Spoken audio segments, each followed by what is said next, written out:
ఢిల్లీ మద్యం కేసులో రెండో రోజు ఢిల్లీ సీఎం కేజ్రీవాల్ ను ఈడీ ప్రశ్నించనుంది. తొలి రోజు విచారణకు కేజ్రీవాల్ సహకరించలేదని ఈడీ అధికారులు తెలిపారు. లిక్కర్ పాలసీ రూపకల్పన ఆపు ముడుపులపైన కేజ్రీవాల్ ను ఈడీ అధికారులు ప్రశ్నించినట్లు సమాచారం.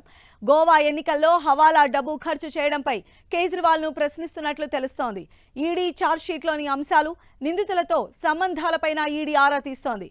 లిక్కర్ కేసులో మరిన్ని వివరాల కోసం కవిత ఇతర నిందితులతో కలిపి కేజ్రీవాల్ ను ఈడీ ప్రశ్నించనుంది. అయితే ఈడీ కస్టడీ నుంచి పనిచేస్తున్నారు కేజ్రీవాల్. కస్టడీ నుంచి ప్రభుత్వానికి సంబంధించి తొలి ఉత్తర్వులను జారీ చేశారు అరవింద్ కేజ్రీవాల్. ఒక నోటు ద్వారా జలవనరుల శాఖకు ఉత్తర్వులను జారీ చేసినట్లు సమాచారం. మార్చి 28 వరకు ఈడీ కస్టడీలో ఉండనున్నారు కేజ్రీవాల్. తన అరెస్ట్, ట్రయల్ కోర్టు రిమాండ్ను సవాల్ చేస్తూ వేసిన పిటిషన్ను అత్యవసరంగా విచారించాలన్న కేజ్రీవాల్ అభ్యర్థనను ఢిల్లీ హైకోర్టు తోసిపుచ్చింది. హోలీ సెలవుల తర్వాత మార్చి 27న కేజ్రీవాల్ పిటిషన్ పైన ఢిల్లీ హైకోర్టు విచారణ జరపనుంది. మరిన్ని అప్డేట్స్ మా ప్రతినిధి గోపిని అడిగి తెలుసుకుందాం. Gopi, liquor scam money laundering కేసులో అరెస్ట్ అయిన అరవింద్ కేజ్రీవాల్ ఈడీ కస్టడీలో ఉన్నారు. రెండో రోజు ఆయన విచారణ ఎదుర్కోబోతున్నారు. ప్రధానంగా ఈ Delhi liquor scam money laundering కేసుకు సంబంధించి 100 కోట్ల ముడుపుల వ్యవహారాలతో పాటుగా పాలసీ రూపకల్పనలో కేజ్రీవాల్ జోక్యం, అలాగే సౌత్ గ్రూప్ నుంచి ఎవరైతే ముడుపులు అందుకున్నారు ఆయన ద్వారానే ముడుపులు అందాయి అన్న ఆరోపణలు ఉన్నాయో విజయ్ నాయర్ సంబంధించిన అంశాలపైన కూడా కేజ్రీవాల్ ని ప్రశ్నిస్తున్నట్లుగా తెలుస్తోంది. అలాగే సౌత్ గ్రూప్ కు సంబంధించి ఇతర కీలక నిందితులు ఇచ్చిన స్టేట్మెంట్స్ ఆధారంగా కూడా కేజ్రీవాల్ ని ప్రశ్నిస్తున్నట్లుగా సమాచారం. అయితే కేజ్రీవాల్ మాత్రం ఈ ఈడీ విచారణకి సహకరించలేదు అని చెప్పి కూడా సమాచారం అందుతుంది. నిన్న అడిగిన ప్రశ్నలకు సంబంధించి సుమారు 6 నుంచి 7 గంటల పాటు ఎన్ఫోర్స్మెంట్ డైరెక్టరేట్ ఒక రోజులో విచారణ చేయడం జరుగుతుంది. లిఖిత పూర్వకంగా అలాగే మౌఖికంగా కూడా కేజ్రీవాల్ స్టేట్మెంట్ ని రికార్డ్ చేస్తున్నారు. సీసీటీవీ పర్యవేక్షణలో కేజ్రీవాల్ ని అనేక ప్రశ్నలను అడుగుతున్న పరిస్థితి ఉంది. అలాగే ఇతర నిందితులతో కన్ఫరెన్స్ చేసే ప్రక్రియ కూడా చేయబోతున్నారు. 28వ తేదీ వరకు కూడా కేజ్రీవాల్ ఈడీ కస్టడీలోనే ఉంటారు. సో ఆ లోపు ఇప్పటికే ఈడీ కస్టడీలో బీఆర్ఎస్ ఎమ్మెల్సీ కవిత ఉన్నారు. సో కవితని అలాగే ఇటు సమీర్ మహేంద్రు అలాగే విజయ్ నాయర్ సహా కీలక నిందితులు ఎవరైతే కేజ్రీవాల్ కి వ్యతిరేకంగా ఇందులో కేజ్రీవాల్ కింగ్ పిన్ కీలక సూత్రధారి అని చెప్పి స్టేట్మెంట్స్ ఇచ్చారో ఆయన ఇన్వాల్వ్మెంట్ తోనే మేమంతా ఈ లిక్కర్ పాలసీ మనీ లాండరింగ్ కేసుకు సంబంధించి మేము ముఖ్యంగా తెర మీదకి వచ్చామని ఎవరైతే చెప్తున్నారో సో వారందరి స్టేట్మెంట్స్ ని కూడా రికార్డ్ చేసే అవకాశం కనిపిస్తోంది. అలాగే కేజ్రీవాల్ జైలు నుంచే ముఖ్యమంత్రి ఇటు కస్టడీ నుంచే ముఖ్యమంత్రిగా కూడా పనిచేస్తున్న పరిస్థితి.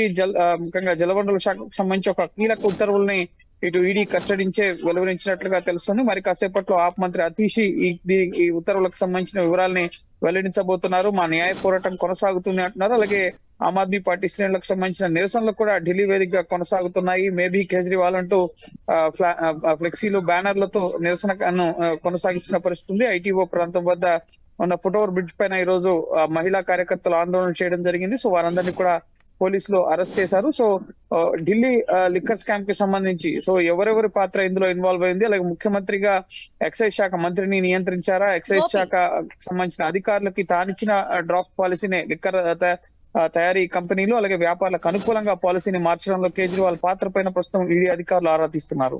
అయితే గోపి, మనం చూసినట్లయితే 28 వరకు కూడా ఈడీ కస్టడీలోనే కేజ్రీవాల్ ఉండబోతూ ఉన్నారు. ఇటువైపు చూస్తే కవిత కస్టడీ కూడా పొడిగించడం జరిగింది. అయితే వీరిద్దరిని కలిపి ఎప్పుడు విచారించవచ్చు అంటే ఎలాంటి సమాధానం ఉంది? ఈడీ కేంద్ర కార్యాలయంలోనే ప్రస్తుతం ఈ ఇద్దరు నిందితులు కూడా ఉన్నారు. కేజ్రీవాల్ కానీ కవిత కస్టడీని మరో 3 రోజులు ఎక్స్టెండ్ చేయడం జరిగింది. 26వ తేదీ మధ్యాహ్నం వరకు కూడా ఆవిడ ఈడీ కార్యాలయంలోనే ఉండబోతున్నారు. 26వ తేదీ మళ్ళీ ఆవిడ కోర్టులో ప్రొడ్యూస్ చేయడం జరుగుతుంది. సో ఆ లోపు కవితని కేజ్రీవాల్ ని కలిపి ప్రశ్నించే అవకాశం ఉంటుంది. లోపల జరిగే ప్రొసీజర్ ఏది కూడా మనకి తెలియడానికి లేదు.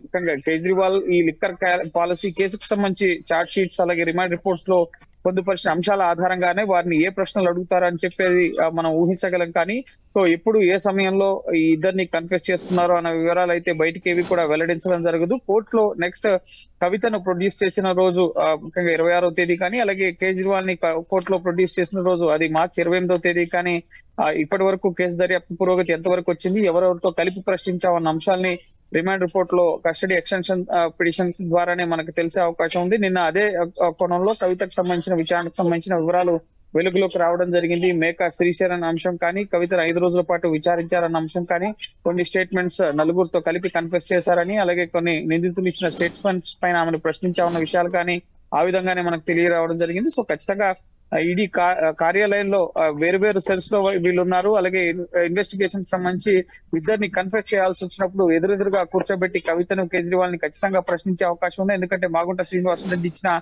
స్టేట్మెంట్ లో ఇటు కేజ్రీవాల్ మీరు వెళ్లి కవితను కలవండి అని చెప్పి కేజ్రీవాల్ చెప్పాడని చెప్పి శ్రీనివాసరెడ్డి చెప్పారు. అలాగే కేజ్రీవాల్ 100 కోట్లు అడిగారు అని చెప్పి కవిత శ్రీనివాసరెడ్డి కి చెప్పిన పరిస్థితి ఉంది. కాబట్టి సో ఏది నిజంగా కవితకు కేజ్రీవాల్ కి మధ్య ముఖ్యంగా కాల్ కన్వర్సేషన్స్ కానీ వాళ్ళిద్దరూ కలిసారా, ఇటువంటి విషయాలన్నీ కూడా నేరుగా వారిద్దరిని ఎదురెదురుగా కూర్చోబెట్టే కన్ఫెస్ చేయడం జరుగుతుంది. అలాగే ఇతర నిందితులు ఇచ్చిన వాంగ్మూలాలు శరత్ చంద్రారెడ్డి, మాగుంట రాఘవ, మాగుంట శ్రీనివాసరెడ్డి సహా సౌత్ గ్రూప్ లో ఉన్న వ్యక్తులు, అలాగే సౌత్ గ్రూప్ కోసం పనిచేసిన వ్యక్తులు గోరంట బుచ్చిబాబు కానీ, అభిషేక్ బోయిన్పల్లి కానీ, సో వీళ్ళు ఇచ్చిన స్టేట్మెంట్స్ పైన కూడా కవితను అలాగే కేజ్రీవాల్ ని ప్రశ్నించే అవకాశం ఉంది. సో సుదీర్ఘ విచారణ జరిగే అవకాశం ఉంది.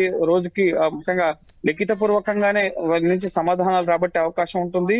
రిటర్న్ గా వాళ్ళ స్టేట్మెంట్స్ తీసుకుంటారు. అలాగే ఓరల్ గా అడిగే ప్రశ్నలకు వాళ్ళు ఎస్ఆర్ నో ఆన్సర్స్ చెప్పే అవకాశం ఉంటుంది. కానీ మిగతా అంశాలకు సంబంధించి రిటర్న్ గా సమాధానాలు తీసుకుని ఈ కేసు దర్యాప్తు పురోగతిని కోర్టుకు వివరించడం జరుగుతుంది. అయితే ఇప్పటికే అంటే ఈడీ కోర్టులో కూడా వాదనలు వచ్చాయి. కేజ్రీవాల్ తరపు మను సింగ్ వాదించారు. అప్రూవల్ గా మారినటువంటి వాళ్ళకి సంబంధించిన స్టేట్మెంట్స్ ఏమాత్రం పరిగణలోకి తీసుకోకూడదని వాళ్ళు చెప్తున్నారు. బట్ ఇప్పుడు కేజ్రీవాల్ ని విచారించేటువంటి టైంలో ఆ టెక్నికల్ ఎవిడెన్స్ అనేవి కీలకంగా మారబోతున్నాయా? వాటికి సంబంధించే కేజ్రీవాల్ పైన ప్రశ్నలు ఈడీ అధికారులు సంధించే అవకాశాలు ఎంతవరకు ఉంటాయి? సార్ ఖచ్చితంగా నిందితులు ఇచ్చిన స్టేట్మెంట్స్ ని ప్రధానంగా కోర్టులో ప్రస్తావించడం జరిగింది కేజ్రీవాల్ తరపు న్యాయవాది. సో ఆ ఎవిడెన్స్ కూడా చాలా కీలకం కాబోతోంది. ఎందుకంటే వాళ్ళని నమ్మడానికి లేదు, వాళ్ళు క్రెడిబుల్ పర్సన్స్ కాదు అని చెప్తున్నప్పటికీ కూడా వీళ్ళ మధ్య ఉన్న టెక్నికల్ ఎవిడెన్సెస్, ఫోన్ కన్వర్సేషన్స్ కానీ, వాట్సాప్ చాట్స్ కానీ, అలాగే హోటల్స్ లో జరిగిన సమావేశాలకు సంబంధించిన సీసీటీవీ ఫుటేజ్ ని కానీ, అలాగే మొబైల్ ఫోన్స్ ని మార్చడం కానీ, సో ఇటువంటి సాంకేతిక పరమైన ఆధారాలు ఇటు ఎన్ఫోర్స్మెంట్ డైరెక్టరేట్ వద్ద ఉన్నాయి. అలాగే హవాలా ద్వారా మనీ ట్రాన్సాక్షన్స్ జరిగాయి అన్న అంశానికి సంబంధించి కేవలం ఈ కేసులో ఆరోపణలు ఎదుర్కొంటున్న సౌత్ గ్రూప్ వ్యక్తులే కాదు, ఎక్సైజ్ శాఖకు సంబంధించిన అధికారులు మనీష్ సిసోడియా, సెక్రటరీ అరవింద్ ఇచ్చిన స్టేట్మెంట్ కూడా ఇక్కడ కీలకం. ఎందుకంటే ప్రభుత్వ అధికారి ఆయన ఎక్సైజ్ డిపార్ట్మెంట్ లో. సో కేజ్రీవాలే లిక్కర్ పాలసీకి సంబంధించిన డ్రాప్ పాలసీ ఆయన నివాసంలోనే తమకు ఇవ్వడం జరిగింది. సో ఇందులో కమిషన్ రేట్లను పెంచాలని జీవోఎం ఎక్కడ కూడా ఇందులో ఈ ఎక్సైజ్ పాలసీ మార్చే సమయంలో జీవోఎం గ్రూప్ ఆఫ్ మినిస్టర్స్ ఏర్పడడం జరిగింది. సో ఆ జీవోఎం ఎటువంటి సిఫార్సులు చేయలేదు. కానీ కేజ్రీవాల్ ఇంటికి వచ్చిన తర్వాత అందులో కమిషన్ రేట్లను పెంచుతూ కొన్ని మార్పులు లిక్కర్ వ్యాపారులకి, లిక్కర్ ముఖ్యంగా మద్యం తయారీ కంపెనీలకు అనుకూలంగా ఇందులో మార్పులు చేశారు అని చెప్పి ఆయన స్టేట్మెంట్ ఇవ్వడం జరిగింది. సో ఎక్సైజ్ శాఖ అధికారులు ఇచ్చిన స్టేట్మెంట్స్ ఆధారంగా కూడా కేసు ఇన్వెస్టిగేషన్ జరుగుతుంది. కాబట్టి సో టెక్నికల్ గా అనేక ఆధారాలు అనేవి ఎన్ఫోర్స్మెంట్ డైరెక్టరేట్ వద్ద ఉన్నాయి. పొలిటికల్ గా ముఖ్యంగా నమ్మడానికి లేదు. రాజకీయ పరమైన విమర్శలు కోర్టు ప్రొసీడింగ్స్ సందర్భంగా కూడా చేసినప్పటికీ కూడా అవి వ్యాలిడేషన్ లోకి రావు. ఎందుకంటే అరుణ్ పిళ్ళై ఇప్పటికే కవిత బినామీగా పనిచేశారని చెప్పి స్టేట్మెంట్ ఇచ్చి ఆ స్టేట్మెంట్ ని ఉపసంహరించుకున్న పరిస్థితి ఉంది. సో కోర్టులో దీనిపైన ముఖ్యంగా ఎందుకంటే ఈడీ బలవంతంగా వాంగ్మూలాలు ఇప్పిస్తోంది, బెదిరించి సాక్ష్యాలను తీసుకుంటుంది అన్న ఆరోపణలు కూడా ఉన్నాయి. కాబట్టి సో వాళ్ళు అటువంటివి ఏవి కూడా కోర్టులో నిరూపితం కాకుండా ముఖ్యంగా మేము ఎవరిని బెదిరించకుండానే ఈ కేసు ఇన్వెస్టిగేషన్ చేస్తున్నాం అన్న కోణంలో ఇప్పటికే దర్యాప్తు సంస్థ ఆధారాలను సేకరించడం జరిగింది. సెర్చ్ ఆపరేషన్స్ లో కానీ అలాగే కొన్ని ఆస్తులను కూడా అటాచ్ చేయడం జరిగింది. కాబట్టి సో పక్కా ఆధారాలతోనే ఈ కేసు ఇన్వెస్టిగేషన్ ఈడీ చేస్తున్నట్లుగా తెలుస్తోంది. అలానే ఫస్ట్ నుంచి కూడా ఆప్ నేతలు చెప్తూనే ఉన్నారు, అంటే కేజ్రీవాల్ కస్టడీలో ఉన్నప్పటికీ కూడా ఆయనే సీఎం గా కొనసాగుతారని చెప్తూ ఉన్నారు. అయితే ఆ పని ఆల్రెడీ కేజ్రీవాల్ స్టార్ట్ చేసినట్టుగా తెలుస్తోంది. గవర్నమెంట్ కి సంబంధించినటువంటి ఒక ఉత్తర్వులకు సంబంధించిన నోట్ కూడా రిలీజ్ చేశారు కదా, దీనికి సంబంధించి ఎలాంటి డీటెయిల్స్ ఉన్నాయి మీ దగ్గర? ఎస్, జలవనరుల శాఖకు సంబంధించి ఉత్తర్వుల్ని వెలువరించినట్లుగా తెలుస్తోంది. దీనిపైన మరి కాసేపట్లోనే ఆప్ మంత్రి అతిషి వివరాలు వెల్లడించబోతున్నారు. అయితే దీనిపైన కూడా విమర్శలు వస్తున్నాయి. ముఖ్యమంత్రిగా జైలు నుంచి పనిచేయడానికి ముఖ్యంగా కేజ్రీవాల్ అనర్హుడు, ఆయన ఇంకా రాజ్మహల్ లోనే ఉండాలనుకుంటున్నారు. ఆ ఆందోళన అంతా దాని గురించే ముఖ్యమంత్రిగా కొనసాగాలన్న తపనతోనే ఉన్నారు. సో ప్రస్తుతం ప్రజాపాలన జైలు నుంచి సాధ్యం కాదు. జైలు నుంచి గుండాలు ఇతర దందాలు చేసే కార్యక్రమాలు జరుగుతాయి, కానీ ప్రజాపాలన జైలు నుంచి సాగదని చెప్పి బీజేపీ విమర్శలు కూడా చేస్తుంది. అయితే రాజ్యాంగంలో ఎక్కడా కూడా జైలు నుంచి పనిచేయొద్దు, ఒక సిట్టింగ్ ముఖ్యమంత్రి అన్న ప్రొవిజన్స్ లేదు అన్నది ఆమ్ ఆద్మీ పార్టీ చెప్తున్నమాట. అయితే ఇది టెక్నికల్ గా ఎంతవరకు సాధ్యం అన్న అంశాలకు సంబంధించి ఇప్పటికే ఒక సామాజికవేత్త ఢిల్లీ హైకోర్టును ఆశ్రయించారు. ఇటు కస్టడీలో నుంచి కేజ్రీవాల్ అరెస్ట్ అయిన తర్వాత ముఖ్యమంత్రిగా ఆయన కొనసాగడం అనర్హం అని చెప్పి కోర్టులో పిటిషన్ ఫైల్ అవ్వడం జరిగింది. అలాగే కేజ్రీవాల్ ఇప్పటికే నిర్ణయాలు కూడా తీసుకోవడం మొదలు పెట్టారు. నిన్న కేజ్రీవాల్ సతీమణి ముఖ్యమంత్రి కూర్చొని చైర్ లో కూర్చొని ఆయన స్టేట్మెంట్ ని చదివి వినిపించడం జరిగింది. ప్రస్తుతం ముఖ్యమంత్రి రేస్ లో ఉండే అభ్యర్థుల పేర్లు కూడా తెర మీదకి వస్తున్నాయి. ఇటు కేజ్రీవాల్ సతీమణి సునీతా కేజ్రీవాల్ కానీ, అలాగే అతీషి, అలాగే సౌరభ్ భరద్వాజ్ పేర్లు ఇందులో ముందంజలో ఉన్నాయి. సో ఎవరిని ముఖ్యమంత్రిగా తదుపరి ఎంపిక చేయాల్సి వస్తే దానికి సంబంధించిన కార్యాచరణ పైన ఇప్పటి వరకు అయితే ఆమ్ ఆద్మీ పార్టీ దృష్టి పెట్టలేదు. కానీ ముఖ్యమంత్రిగా కేజ్రీవాలే కొనసాగుతారో ఆయన నిర్ణయాలు తీసుకుంటారంటున్నారు. కానీ ప్రభుత్వ పాలనకు సంబంధించి అనేక ఫైల్స్ ని రివ్యూ చేయాల్సి ఉంటుంది, అధికారులతో సమీక్షా సమావేశాలు నిర్వహించాల్సి ఉంటుంది, అలాగే సమావేశాల్లో పాల్గొనాల్సి ఉంటుంది. ముఖ్యంగా అనేక కార్యక్రమాలు ముఖ్యమంత్రిగా బాధ్యతల్ని నిర్వర్తించాల్సి ఉంటుంది. సో అది కస్టడీలో ఎంతవరకు సాధ్యం, ఎందుకంటే ప్రతిసారి కూడా ఫైల్ మీద సంతకం కోసం కస్టడీకి వెళ్ళడం సాధ్యం కాదు. కోర్టు అనుమతి తీసుకునే ఈడీ కార్యాలయానికి వెళ్లాల్సి ఉంటుంది. సో ఇటువంటి అన్ని పరిణామాలు ఉంటాయి కాబట్టి సో నెక్స్ట్ ముఖ్యమంత్రిగా ఎంతవరకు కేజ్రీవాల్ కస్టడీ నుంచి కొనసాగుతారనేది మనం వేచి చూడాల్సి ఉంటుంది. అలాగే హైకోర్టును కూడా ఆశ్రయించారు ఈడీ కస్టడీ, అలాగే రౌజ్ అవెన్యూ కోర్టు ఉత్తర్వుల్ని సవాల్ చేస్తూ కేజ్రీవాల్ హైకోర్టును ఆశ్రయించారు. అత్యవసర విచారణ చేపట్టాలని చెప్పి కోరారు. కానీ దానికి కోర్టు అంగీకరించలేదు.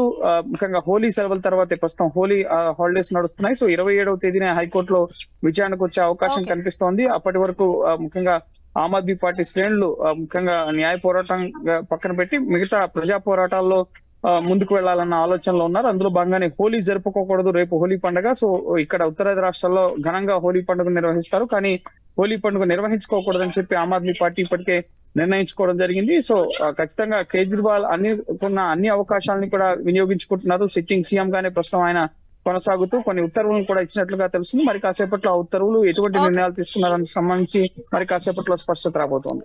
రైట్ గోపి.